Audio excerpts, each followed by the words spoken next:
రాజ్యసభలో ప్రధానమంత్రి రాజ్యాంగంపై ప్రసంగిస్తున్న సమయంలోనే లోక్ సభలో ఆయనపై విరుచుకుపడ్డారు కాంగ్రెస్ ఉపాధ్యక్షుడు రాహుల్ గాంధీ. అసహనంపై ఇటీవలి ఘటనలను ఉదహరిస్తూ నిప్పులు చెరిగారు.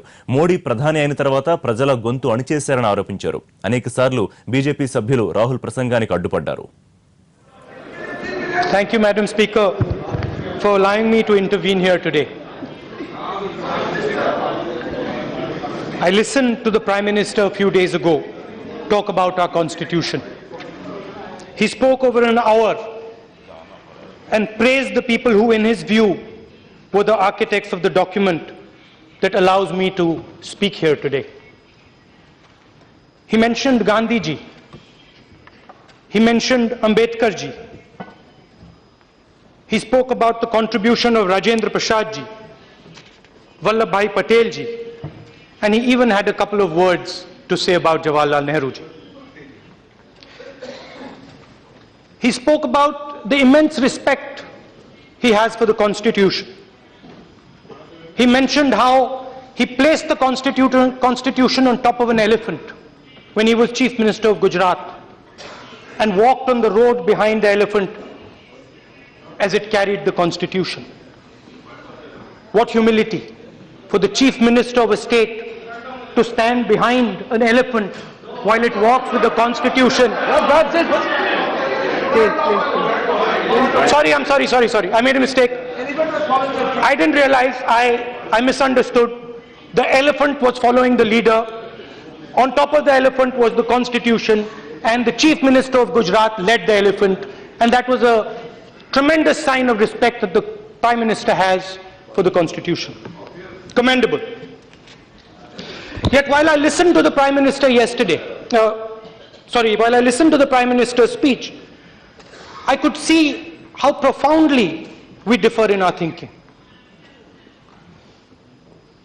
As he spoke and as he proceeded in his speech, the differences became bigger and bigger.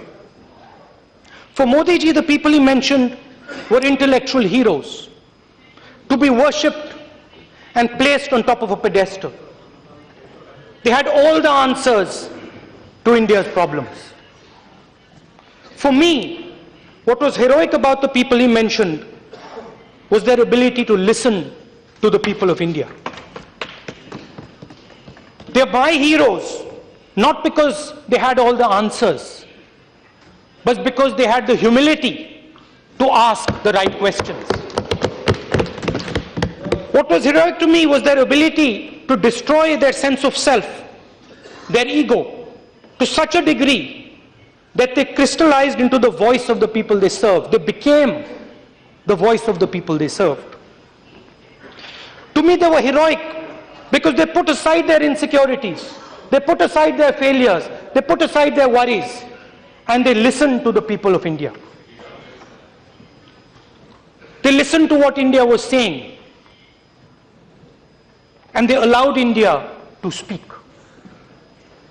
For the first time in centuries, they gave India the dignity to talk. And India didn't just talk. India sang. And India sang so beautifully. It sang so beautifully that the world could do nothing but listen in rapt attention. For me, Madam Speaker, thank you. थोड़ा सा तो पीने दो. For me, Madam Speaker, the real authors of the Constitution were people that the Prime Minister did not spend much time talking about in his speech. They were the very people of this country. The millions of voices, rich, poor, male, female, Hindu, Muslim, Sikh, Punjabi, Marathi, Bengali, Malayali, Gujarati, the Kisan, the Mazdoor, the small businessman, the big industrialist, the widowed mother, the orphaned son.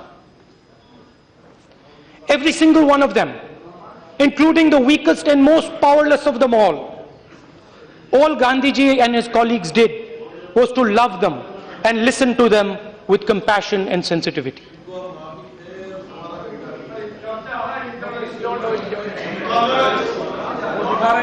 नहीं बोलने दीजिए. Please. The Constitution gives all Indians fundamental rights. I would like to mention the first and possibly the most important. It is the right to equality, which includes equality before law, prohibition of discrimination on grounds of religion, race, caste, gender or place of birth, and equality of opportunity in matters of employment, abolition of untouchability, and abolition of titles. Madam Speaker, every single one of us in this room swore an oath to protect these rights for our people. And I'm looking around here and I can't see Mr. V.K. Singh, who not only swore an oath as a minister, he swore an oath as a member of parliament, and he swore an oath as an army man. Yeah. And I can't find Mr. V.K. Singh here.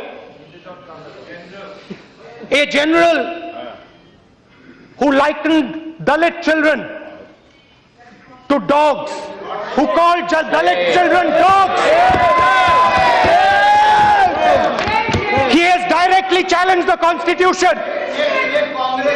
He has directly challenged the Constitution and the fundamental right of equality by equating Dalit children to dogs. Question.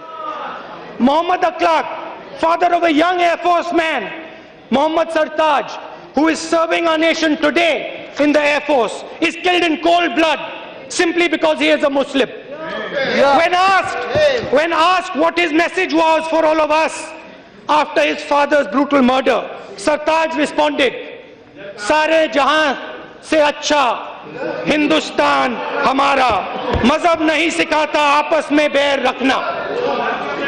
The man ultimately responsible for his protection, the Prime Minister of India, remains silent. The Prime Minister of India, ma'am, the Prime Minister of India does not see the contradiction. The government talks of Skill India.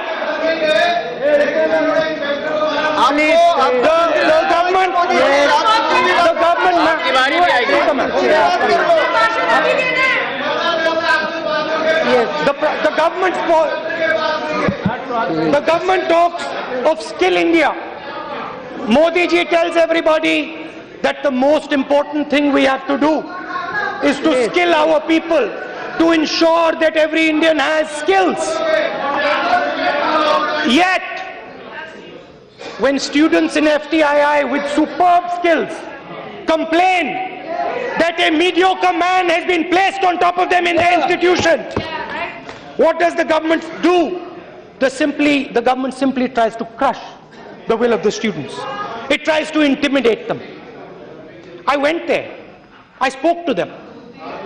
All they wanted, they didn't want anything big. All they wanted was for you to listen to them, to be heard. That is all. Yet the government that crushed their voice does not see the contradiction.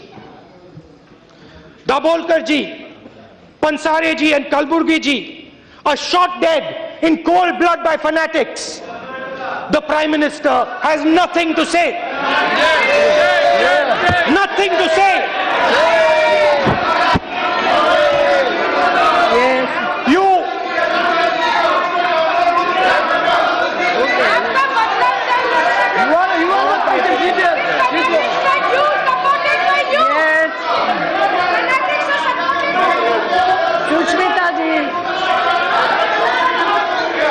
Gujarat में madam speaker madam Gujarat में Please. Ma'am Anurag ji, I'm sorry. I have to conclude it now. No, I'm sorry. Yes. Please. कई बार हो चुके सब बातें. बैठिए. अच्छा बोल रहे. Yes. Rahul ji, now try to conclude. Speaker madam Narendra Modi ji ने अपना रेपुटेशन गुजरात में बनाया. गुजरात शाइनिंग की बात हुई. पूरे हिंदुस्तान को उन्होंने बोला कि देखिए मेरी सफलता देखिए गुजरात में अच्छे दिन आ जाएंगे आपको याद होगा. शायद वो लोग भूल गए हैं, मगर हम ये नारा नहीं भूलेंगे। गुजरात में क्या हुआ? आपका जो गुजरात मॉडल था वो गुब्बारे जैसे फटा और पट्टीदार आंदोलन शुरू हुआ। लोग आए, प्रोटेस्ट किया, और गुजरात की सरकार क्या करती है? पट्टीदारों के खिलाफ गुजरात की सरकार क्या करती है? 20